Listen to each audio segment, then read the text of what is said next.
Olá, a faixa Território Aberto de hoje traz para você o projeto Um Escritor na Biblioteca.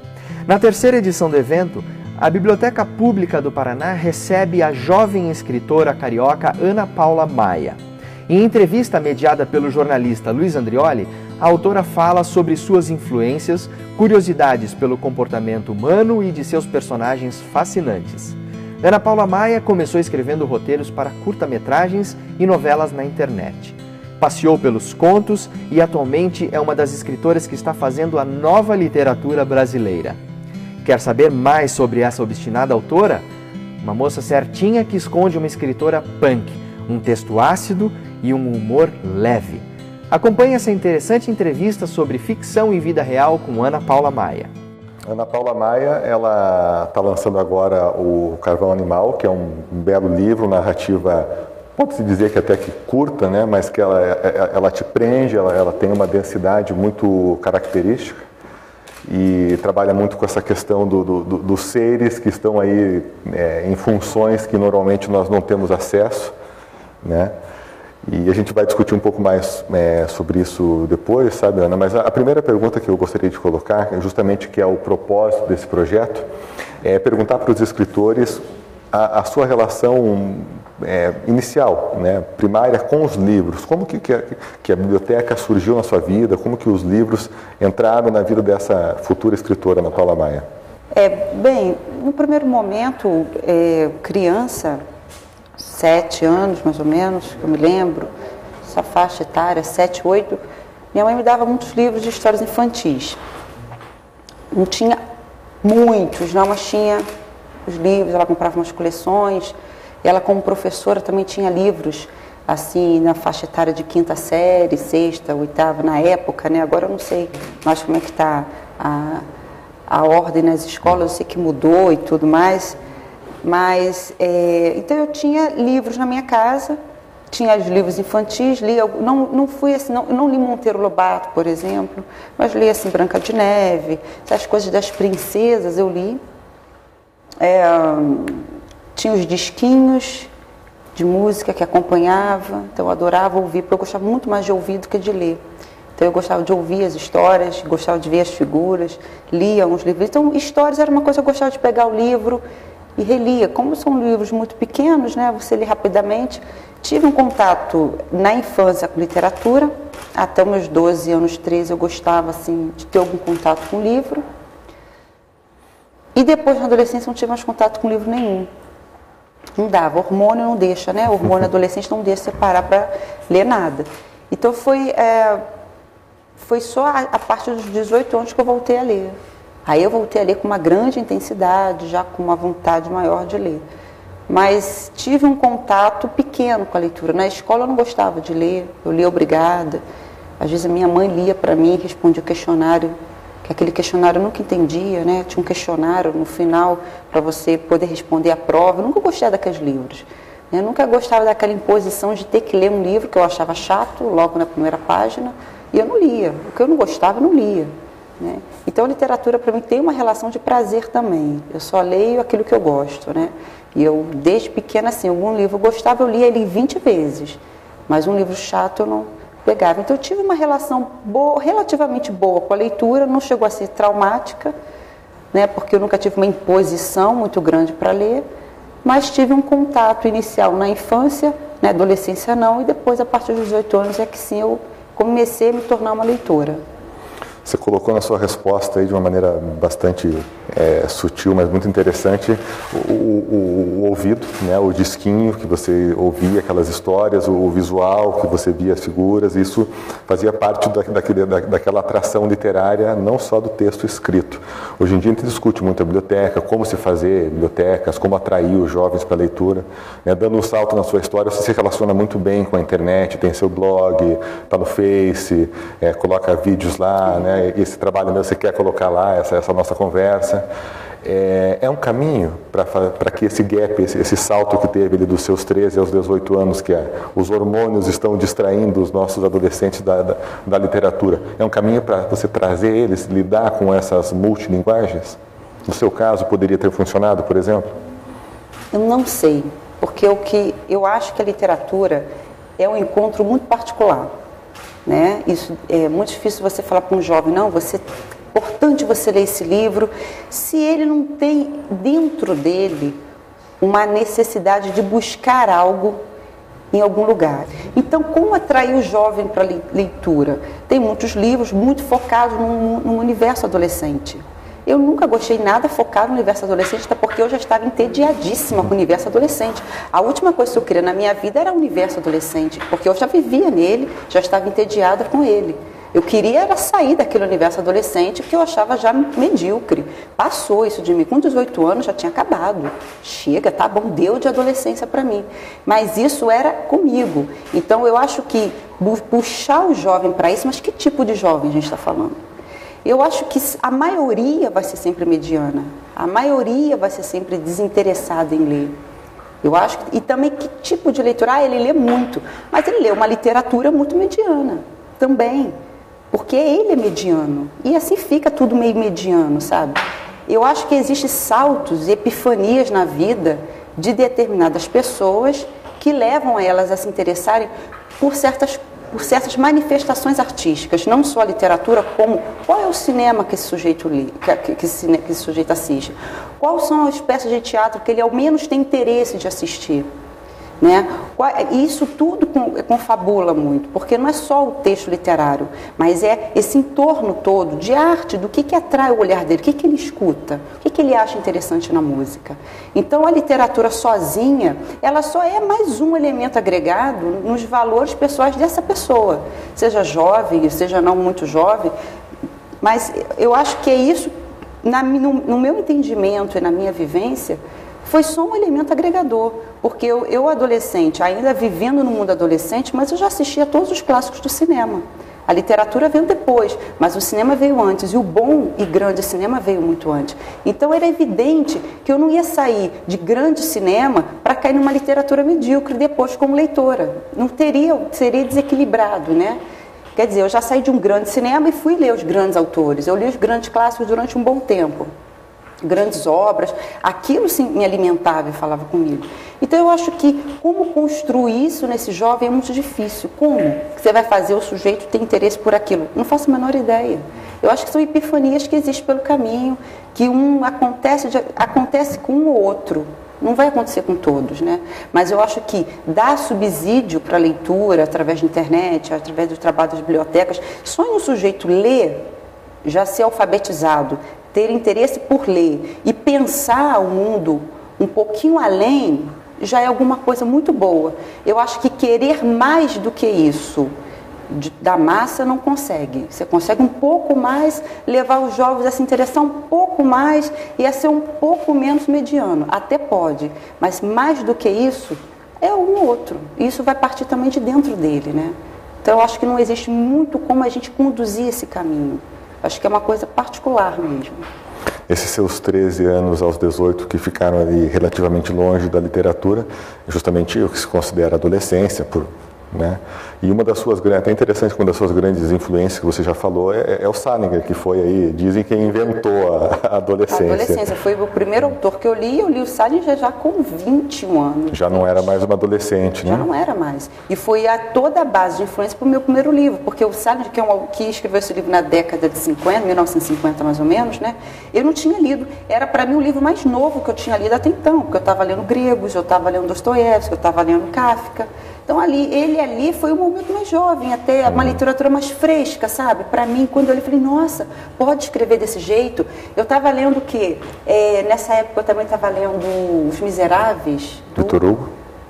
Os Miseráveis. Vitor Hugo? Vitor Hugo, do Vitor Hugo. Então eu estava nisso, estava ali, né? Dom Quixote, eu estava só nas coisas clássicos, finas, só no clássico. Quando eu cheguei no Salinger, foi uma coisa... Nossa, pode escrever desse jeito? Olha só. Teria lido antes? Deu essa impressão?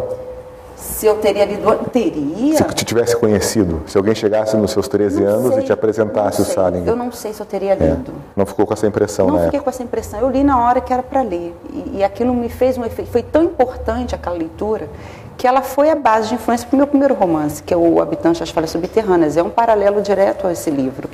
Não é a minha voz literária, não era ainda o que eu estava, né? Mas o primeiro primeiro livro não tem que ser nada, tem que sair alguma coisa se assim tiver de sair.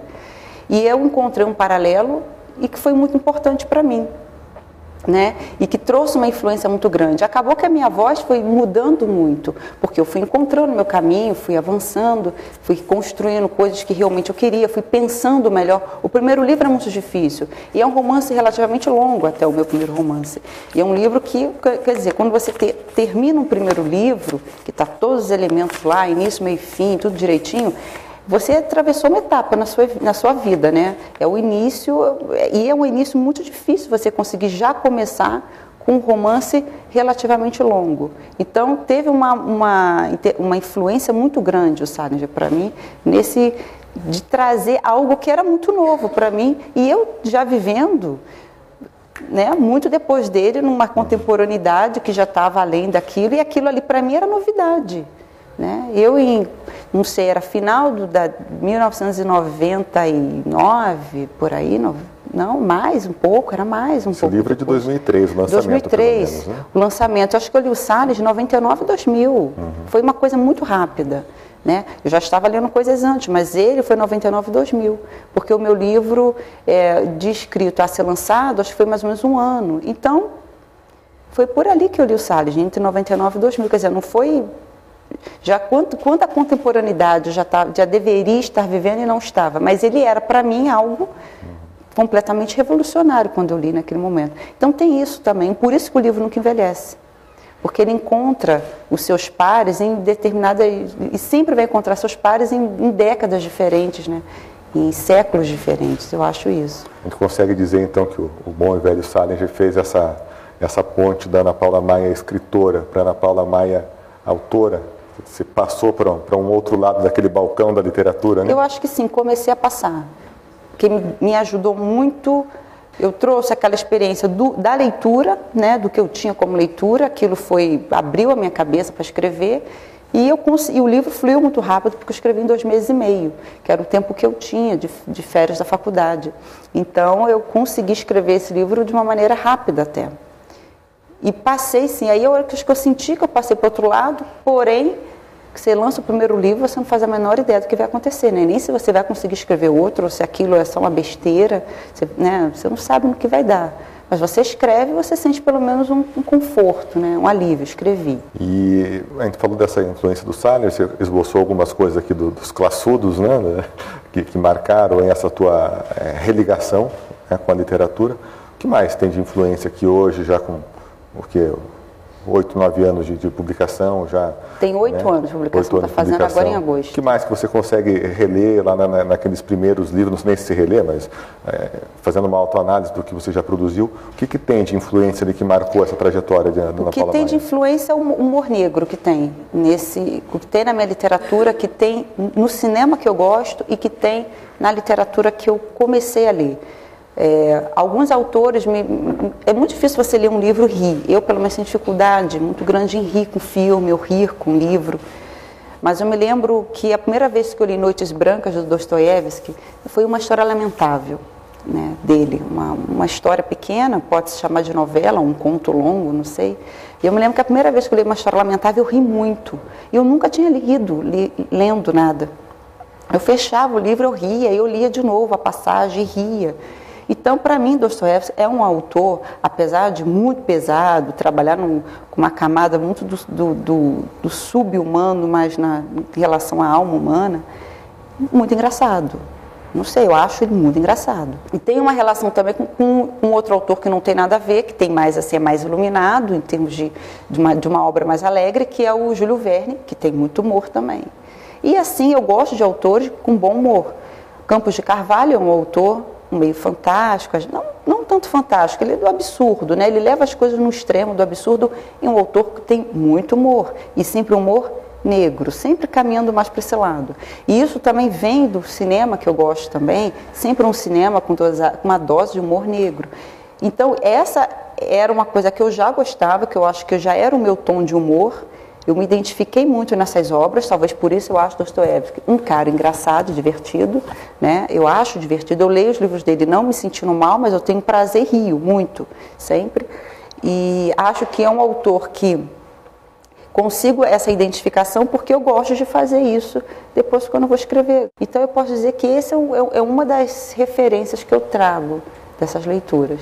Será que o escritor está fadado a buscar nas suas leituras essa energia, esse alimento para o que ele próprio precisa, de alguma maneira, trabalhar? Assim? Geralmente, quando eu estou escrevendo um livro, eu leio algo bem diferente. Né? Um autor que eu gosto muito é John Fante. Eu não tenho absolutamente nada a ver com a literatura dele, é um autor que eu gosto muito de ler. Te equilibra? Me equilibra, coisas diferentes do que eu estou escrevendo. Então, eu gosto de ler autores. Se eu tiver que ler algum autor para levar para a minha literatura alguma coisa, eu leio primeiro, dou um tempo e vou escrever e começo a ler paralelamente algum livro que não tenha nada a ver. Porque eu não quero também ficar... Porque é muito fácil, né? Você começar daqui a pouco querer fazer, tentar fazer igual o outro, né? E na sintonia. É muito influenciável, né? Somos muito levados, somos muito influenciáveis. Então, tem essa facilidade. Então, eu tenho medo disso. Então, eu procuro me libertar de um livro. Se eu acho que ele falou muito comigo, eu me distancio, não pego nele por um bom tempo, vou ler uma outra coisa. Então eu procuro equilibrar e fazer essa relação. Para mim é saudável isso.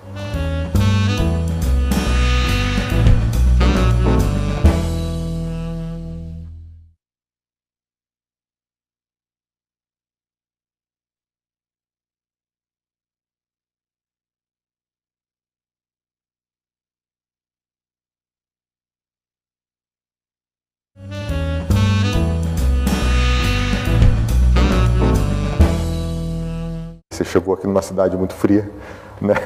Eu estou pensando muito nisso porque o seu livro me impactou justamente por isso, aí, por esses extremos de frio e de calor. Como é que é uma carioca chegar nesse frio aqui de Curitiba? Assim, eu vim psicologicamente preparada, então eu já vim, né, pensando no frio que eu passaria. Estou passando bem, acho até bem tranquilamente o frio, né, para quem vive no Rio e é sempre muito quente. Lá também esfriou um pouco esses dias, então não está sendo um impacto, assim, né, tá... Meu Deus, que frio. Eu vim muito preparada, cheguei até a sentir um calorzinho de leve quando eu fui dormir. Opa, juro. Otimista. De tanta roupa que eu tava, sabe? E eu trouxe um ferro para passar a cama. Então eu vou passando a cama antes de deitar, que aí fica quente. Não é uma boa ideia? Esquenta aquele cubo de gelo que você vai deitar para dormir, né? Você passa ele primeiro. Aí deita, então eu fui pensando, antes de vir, eu fui me preparando psicologicamente para vir para cá e deu certo. Eu estou rindo com essa história do ferro aí, porque tem você contou que tem uma história sua que o seu primeiro insight desse livro veio quando o seu apartamento quase pegou fogo. Quase pegou fogo. Estou começando a entender os seus hábitos e como é que você chegou. Pois é, quase pegou por causa de uma vela. Tinha queimado a lâmpada do meu quarto, no dia seguinte a faxineira ia lá e eu fiquei com muito medo de subir para trocar sozinha, porque eu não tinha onde me apoiar. Eu subiria na escada, mas o teto é muito alto. Fiquei com medo de cair, né? Eu tenho uma certa labirintite, assim, sabe? De vez em quando eu fico meio tonta. Eu vou cair desse negócio, melhor não.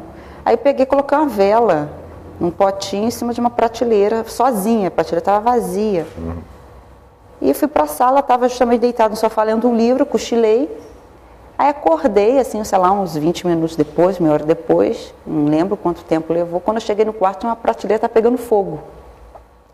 E aí eu, desesperada, né, saí correndo, peguei um balde, enchi d'água, taquei. Quando eu joguei, o fogo avançou em mim. Espalhou o fogo. Eu joguei e fez ainda faz um barulho, né, parece uma serpente, né, avançando. E aquilo foi muito assustador. Aí eu consegui apagar, mas fiquei muito assustada, o coração ficou acelerado. Eu fui dormir sentindo um cheiro de queimado, que eu tive que dormir mesmo no meu quarto, né, e aquele cheiro de queimado ficou 2 dias. Mas ali o momento foi muito forte e já era noite. Então eu dormi com aquele cheiro de queimado, aquilo chegava a arder às vezes. Então aquilo, assim, dali Carvão Animal nasceu, acho que 3 dias depois eu decidi de verdade escrever o livro, porque eu sabia que a trilogia ia terminar com uma história que se passava no fogo, tinha elemento fogo, ia ter uma indústria, alguma fábrica, alguma olaria, alguma coisa que precisasse de forno, que o fogo fosse um elemento materializado de fato, e não só o calor excessivo, como nas outras histórias, a coisa do quente, do calor, da aridez, mas que fosse o fogo mesmo. E daí nasceu ali. E essa frase, no fim tudo que resta são os dentes, que é a frase que abre o livro, foi assim, pensando nessas coisas. Eu comecei a pensar, falei, nossa, como é fácil o fogo atingir a gente, como é fácil uma vela derrete, você esquece, pega fogo, uma prateleira, pega fogo, você morre. aquilo pega fogo, incendeia tudo. Eu sou muito pressionável. Então aquilo, uma coisinha pequena, eu já fiquei pensando, e eu cheguei nisso, as pessoas que morrem, esses acidentes, e que só sobra dente, o cara é reconhecido só pelos dentes, no fim das contas. Terrível isso, né? Só sobra teus dentes, assim, se não for... Aí eu lembro que eu estava fazendo um tratamento dentário, enquanto eu escrevi o Carvão Animal, eu tive que tirar o molde. Eu falava assim para minha dentista, guarda bem isso, hein? Se precisar, tá? Guarda bem isso. Assim, ela fica meio apavorada. Então, né, na verdade, eu tenho o molde dos meus dentes, assim, na minha prateleira. Fica ali na prateleira do meu quarto, em cima do computador. Eu escrevia olhando para os meus dentes, de uma certa forma. Isso. Eu fiquei muito impressionada com isso. É muito terrível, né? Você chegar a esse ponto, né? Como o ser humano é reduzido a nada, né? Reduzido a coisa alguma. E aí você vê tanta arrogância, né? Tanta besteira, tanta vaidade, tanta hipocrisia, tanta roubalheira, não sei o quê, um pisa no outro. Aí depois o cara se torna um carvão, um pedaço de carvão que tem que ser reconhecido pelos dentes, sabe? Só torna nada. Então, sim, eu tenho esse olhar muito para o ser humano mesmo, né? É uma coisa inevitável minha de gostar de olhar para essas coisas do tudo e do nada, do quente, do frio, né? Vai de 0 a 100. Então, é uma análise que foi quase que imediata para mim. Eu comecei a pensar isso, veio essa frase ficou, eu falei, com essa frase eu abro o livro. E, de fato, eu sentei com essa frase e comecei a escrever o livro.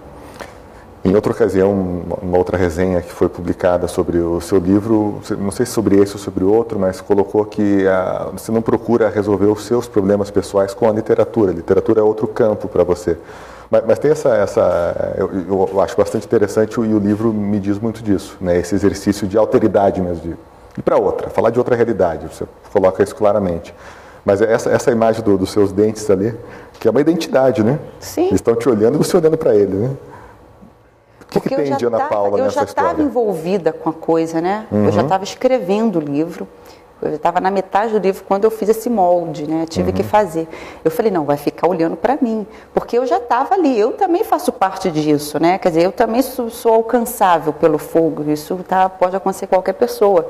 Eu tenho o meu processo de escrever, assim, não é nenhum objetivo, não sei, mas o que me motiva a escrever sempre é a possibilidade de ir além e de extrapolar. Assim como eu, aos 18 anos, estava cansada da mediocridade de ser adolescente, do mundo adolescente, eu jamais iria assistir um filme ou pegar um livro sobre adolescente, porque eu não queria aquilo. A minha condição feminina, também já estou cansada dela. E ela já vivo todos os dias e estou condenada a ela diariamente, sem problema nenhum. Porém, na literatura ainda vou levar isso comigo, essa bagagem, sabe? Ainda tem que levar essas questões minhas, pessoais, não. Ali eu posso ser outra coisa, ali eu posso ir além, ali eu posso fazer coisas que eu jamais poderia fazer nessa existência e ser coisas, e ser pessoas que eu jamais poderia ser. Então ali é um lugar de possibilidades infinitas para mim.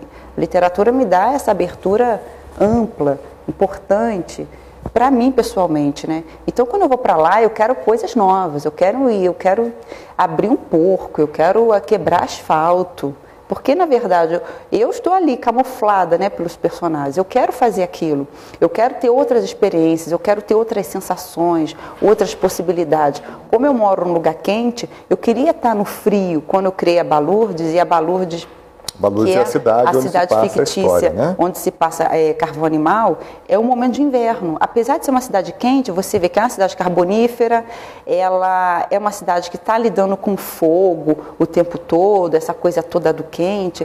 Tem a mina de carvão, tem carvoaria e tem o próprio crematório. Então o fogo é um elemento presente, o calor, porém está fazendo um inverno mais rigoroso dos últimos 30 anos. Então é uma cidade gelada, né? Então essa necessidade também de sair do calor e ir para o frio, é importante para mim também experimentar o frio, já que eu vivo no calor. Acho que se eu vivesse no frio, eu ia talvez escrever histórias que se passassem mais no calor, não sei bem isso. Como eu vivo numa cidade urbana, moro num meio urbano, é importante eu jogar minhas histórias por uma área cada vez mais rural e cada vez mais para o interior, porque os sons da cidade, muitas vezes, me incomodam. Então, minhas histórias não tem muito celular. A Balurdes, nem sei se existia celular nessa época. Então, assim, são histórias que não tem muito celular, essa interferência, não tem internet, ninguém tem isso. É uma coisa à parte, né? Você está num outro mundo. Eu levo os personagens para uma margem mesmo, justamente para que eu possa entender e ver um pouco mais deles. Agora é interessante esse exercício que você faz e essa abdicação, talvez seja essa palavra, dessa voz feminina, que seria evidente, seria óbvia, né, de acordo com você tratar disso, e esse exercício da voz masculina, porque essa impressão ficou muito clara para mim no livro, como você escreve bem a voz masculina. Né? Eu como homem, falei, pô, isso aqui é verossímil, me convence. Isso é ótimo para mim, como mulher, ouvir um negócio desse. Porque eu não sei se é pelas minhas referências de leitura, de influência, né? O mundo é muito construído pelos homens, né? A maior parte. Então você tem as artes mesmo sendo produzidas pelos homens. Não sei se só isso, que certamente só não faz efeito, porque quantas autoras, quantas mulheres também consumiram tanta literatura e cinema e teatro produzido por homens também não absorveram da mesma forma. Então aquilo que eu falo é algo muito particular em mim, que tem essa empatia e que gosta desse universo e que tem o interesse de escrever sobre o universo feminino, não numa condição feminina minha, mas numa condição masculina, como seria eu sendo realmente, né, como seria estar ali. Tem uma empatia muito grande, isso para mim flui com muita facilidade. Eu tenho uma dificuldade imensa em escrever na primeira pessoa feminina, ou realmente até de sentar para escrever sobre o universo feminino. Essas particularidades femininas, para mim, é uma coisa complicada. Me permita ler um parágrafo, com a licença de vocês, do seu livro, que eu queria que você comentasse depois. Homens que mergulham em densas trevas num nível mais profundo que os inumados, respirando pó de carvão e distantes da luz do sol. Os acidentes das minas são comuns e muitos morrem soterrados. Nem todos possuem coragem para escavar as minas. Ao vislumbrarem a profundeza e total privação da luz solar, com os altos riscos de soterramento, desistem. Para atingir níveis profundos dentro da escuridão, é preciso ter coragem de ir aonde ninguém quer ir. Essa frase aparece 2 vezes, pelo menos. Aparece, né? 2 vezes, justamente ligada à profissão, que é ligada a essa passagem, que essa passagem é a passagem da mina, né, que eu estou descrevendo justamente os mineiros, os caras que descem uns 200 metros de profundidade, mais ou menos. Eu acho que é isso que está no livro. Depois eles adentram ainda a profundeza da terra mesmo para escavar o carvão. E essa coragia onde ninguém quer ir, tanto o mineiro, né, tanto o bombeiro que entra da onde todos querem sair, né, o sujeito que entra dentro de um prédio pegando fogo, desabando, cai no reboco, e ele tem que entrar, subir as escadas e não sabe o que ele vai encontrar, né, para salvar alguém, para procurar vítimas e tal. Então, esse sujeito que tem a coragem de ir aonde ninguém quer ir, é mais ou menos, essa é o conceito, não só do Carvão Animal, mas até mesmo o conceito da trilogia, que é o trabalho, que é aquele que alguém tem que fazer o trabalho sujo, alguém tem que fazer isso, né? Alguém tem que ter essa coragem de ir. Então, um dos pontos que veio para mim, quando eu comecei a desenvolver a ideia da trilogia, foi justamente isso. Essas pessoas que são fundamentais para o sistema, para o funcionamento de uma cidade, para o funcionamento da sociedade, não são marginais de forma alguma, porque eu não escrevo, não me dedico a escrever sobre marginais, bandidos, né? A violência que existe é uma violência ligada a trabalho, sem toda a violência do livro, mas é uma escrita violenta. Não, mas é uma violência ligada ao trabalho. Eles estão dentro da lei, né? Estão dentro da lei, eles estão... Só que o sujeito está trabalhando, ele entra numa mina, ele está a 200 metros de profundidade, privado do sol, né? O personagem desse livro, ele já não vê o sol há 3 anos. Porque, de fato, eles almoçam e fazem as refeições dentro de uma das galerias. Ele desce antes do sol nascer e sobe quando o sol já se pôs. Então, o cara não vê o sol há 3 anos, ele não tem folga também. Trabalha direto. E ele está num ambiente que pode ter uma explosão. Se tiver explosão, muitos ou ficam aleijados, ou ficam com problemas sérios, e muitos morrem. Então, essa coragem, essa brutalidade, fruto do trabalho mesmo, a mesma coisa sujeito que constrói uma ponte. Geralmente, assim, para construir a ponte Rio-Niterói, no Rio de Janeiro, né? Minha avó fala que muita gente morreu aquilo ali, né? Muitos morreram na construção daquela ponte, aquela coisa fenomenal, aquela ponte imensa. Quanta gente não morreu ali, como é bruto aquilo, como é pesado. Essa é a brutalidade, essa é a violência que marca essa trilogia, que marca isso.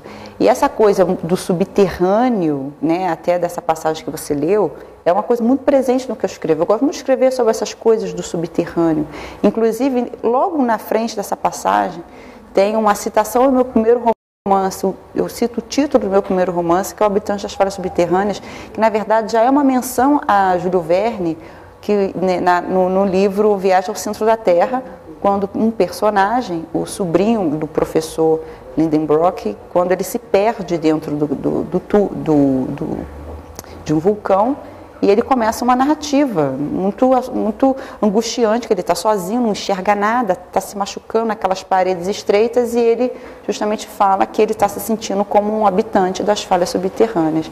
Essa passagem leva para o meu primeiro romance, e como eu estava justamente falando de um subterrâneo físico dessa vez, não era um subterrâneo emocional ou psíquico, então eu consegui pensar até o título do meu primeiro livro, que faz também de uma analogia de obra, né? Acho que o autor tem um pouco disso, de querer associar sempre trazer um pouco de um livro anterior, para você mostrar o conceito de obra, né? De construção e como você está pensando esse todo. Então, é mais ou menos por aí que eu penso essa obra. Eu acho que, eu não sei bem o que você queria saber dessa passagem, mas se é dessas questões de subterrâneo, por exemplo, eu acho que tem uma ligação com o meu trabalho desde o início, sutilmente, mas isso eu venho destrinchando. Acho que respondeu, né? Eu queria sentir a sua impressão, porque me tocou bastante.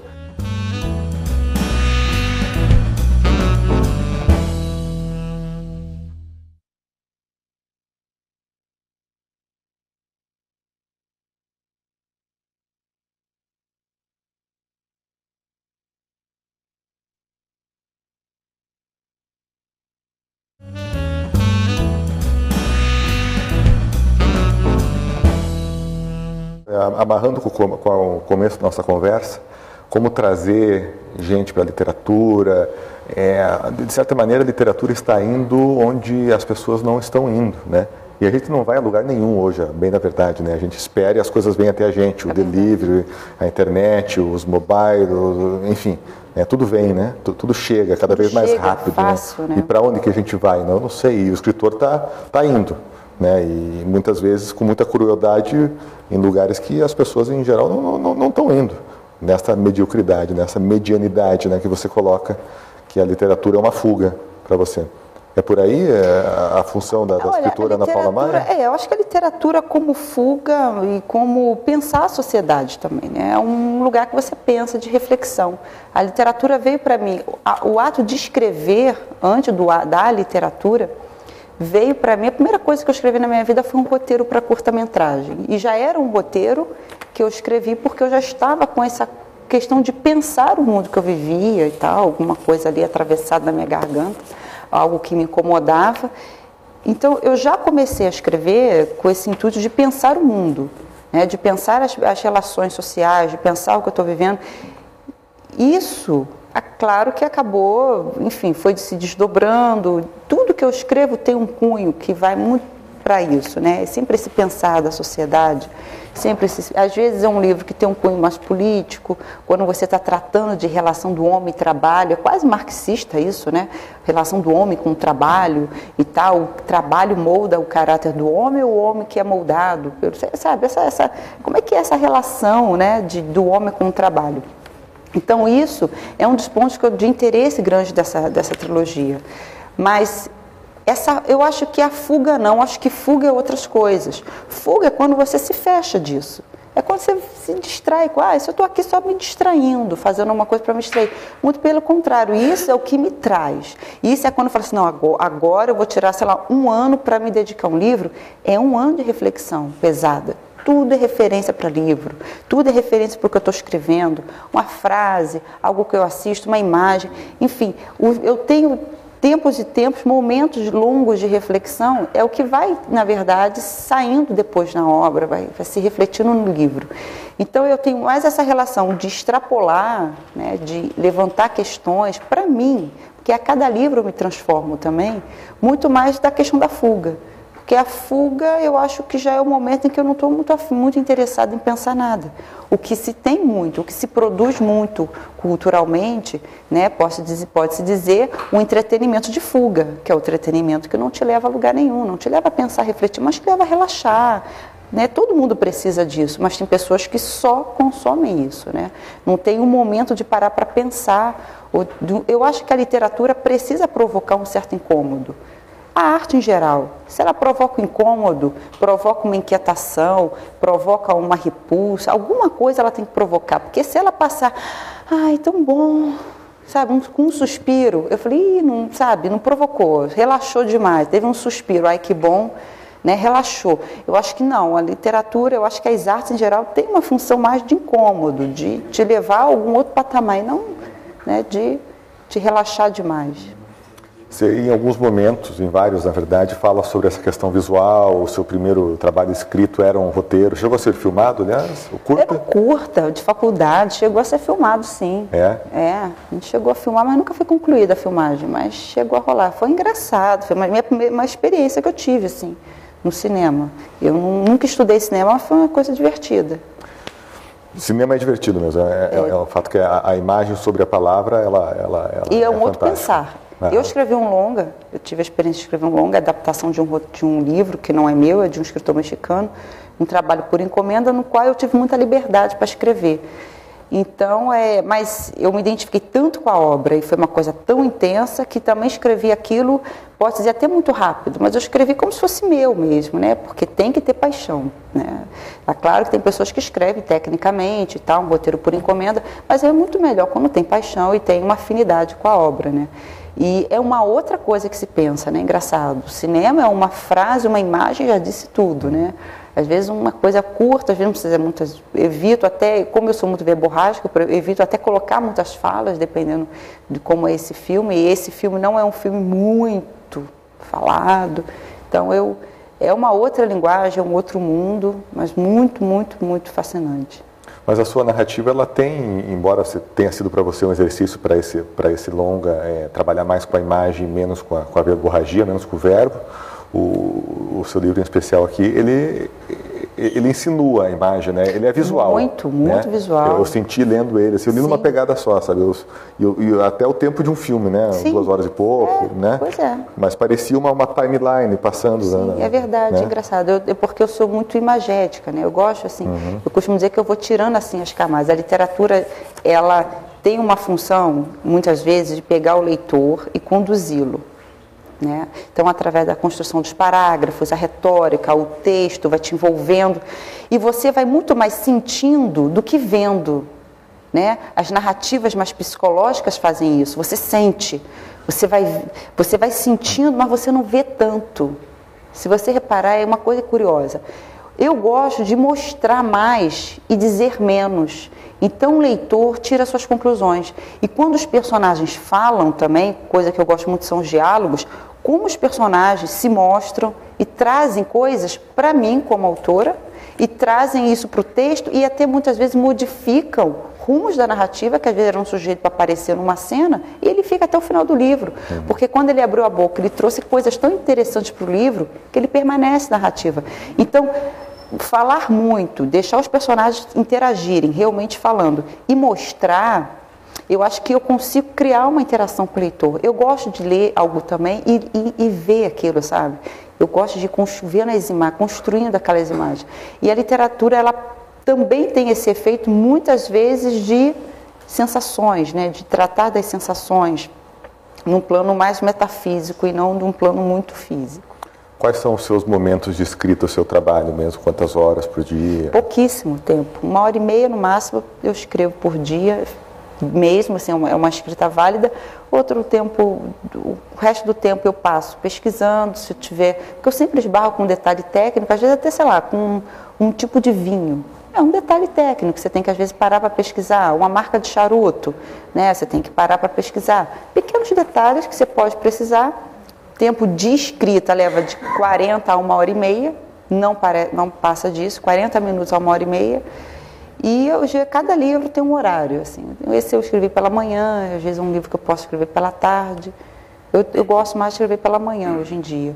mas geralmente eu tenho um calendário, início e fim, e consigo terminar aproximadamente, né? Passo um pouco, mas aproximadamente naquele timeline ali que eu estabeleço. Mas essas horas diárias não tem mais porque tem outros trabalhos? Não, porque não precisa ter mais. Né? Não dá. É o sumo a que mente sai, né? só sai aqueles 40, que quando sai uma lauda, 2 muito boas, já está ótimo. Já tô, porque se você escrever uma lauda válida por dia, são 30 laudas em um mês, 60 laudas em 2 meses, e você rapidamente escreve um romance assim, né? Só que tem essas interrupções de leitura, de ver, de reler, é isso mesmo. Esse livro, por exemplo, é um livro que demanda pesquisa técnica, então eu paro muito para ler pesquisa, para pesquisar, o que eu vou aproveitar disso aqui, como que eu vou começar essa cena, como que eu vou construir esse capítulo, né? Os elementos técnicos que eu tenho, essas coisas, né? E você tem que pegar esses elementos técnicos e fundindo ele com a narrativa, né?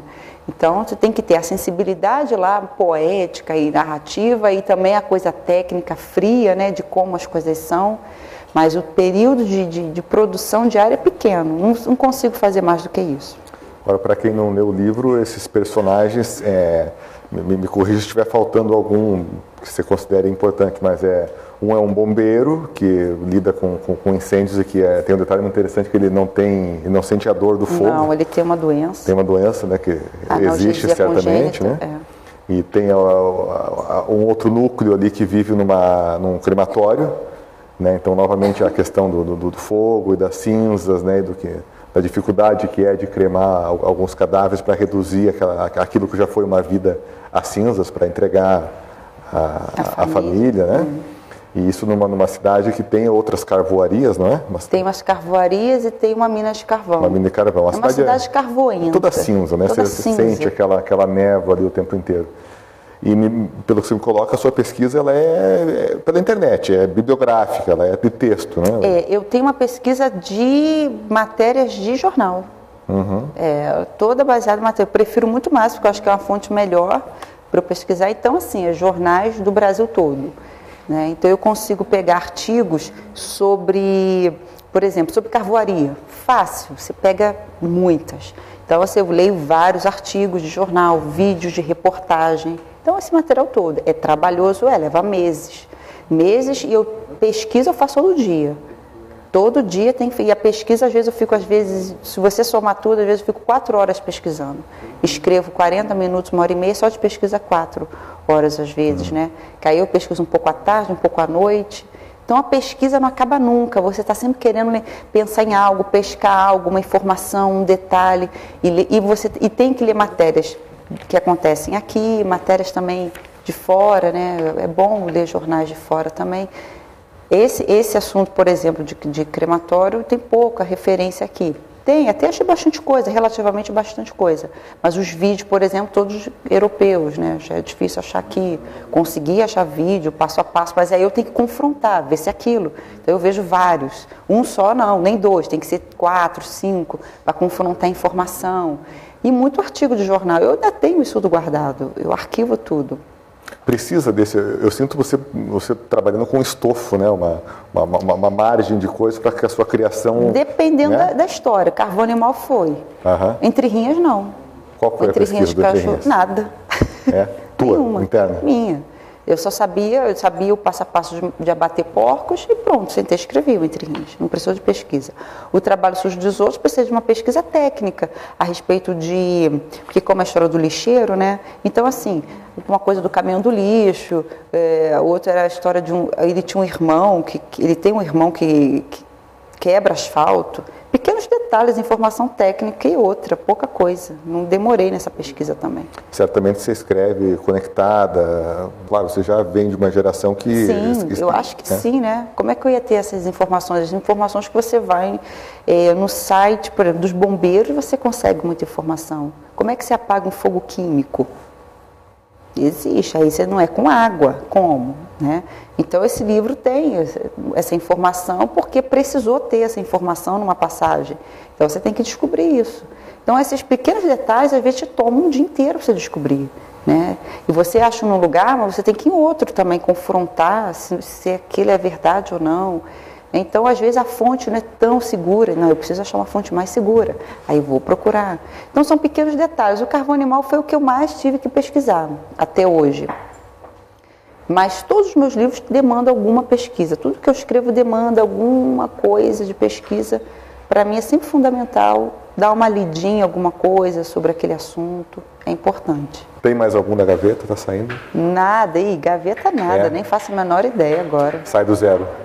Tem que sair sempre do zero, né? Bom, a gente agradece, apresentando a Paula Maia, nesse projeto, né, tão importante, obrigado, nesse projeto tão importante que é o Escritor na Biblioteca, né? Inclusive é um projeto que ele é retomado agora, nesse ano, é um projeto que já aconteceu aqui na década de 80, e os nomes de então que permanecem, né, que bom, até né? hoje, Deu sorte, né? Sentaram aqui, né, deu sorte, com Deu certeza, sorte. Paulo Leminski, Fernando Moraes, Nélida Pinhon, né, e Ana Paula Maia. Que bom, tomara que dê sorte aí para muitos anos ainda. Já está dando, então ficamos muito felizes com a sua presença, obrigado. Obrigada a você, adorei o papo. Sucesso nos próximos, também adorei, obrigado. Obrigada a você. Obrigado, gente.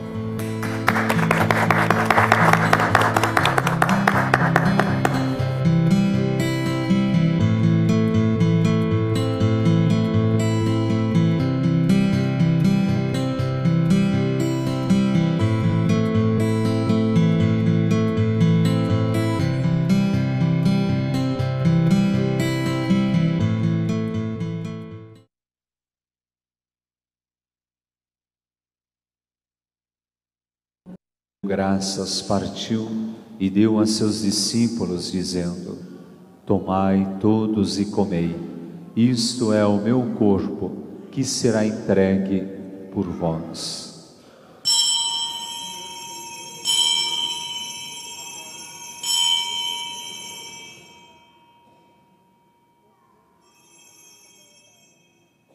Do mesmo modo, ao fim da ceia, ele, tomando o cálice em suas mãos, deu graças novamente e o deu a seus discípulos, dizendo: tomai todos e bebei, este é o cálice do meu sangue, o sangue da nova e eterna aliança, que será derramado por vós e por todos, para a remissão dos pecados. Fazei isto em memória de mim.